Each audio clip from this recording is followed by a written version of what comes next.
ବାପ ମାଉସୀ ଏତେ କମ ପଇସା କଣ ତମକୁ ନେବାରେ ସହଜ ହବ। ବୁଢୀ ଏତେ କାନ୍ଦି ଦଉଛି।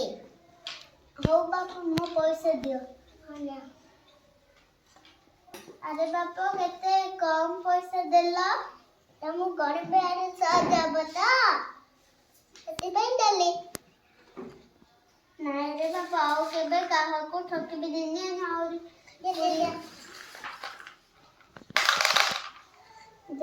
ମୋ ଟଙ୍କା ଦିଅ ବାପା ମୁଁ ସାରେ କେତେ ବିକିବାର ଅଛି।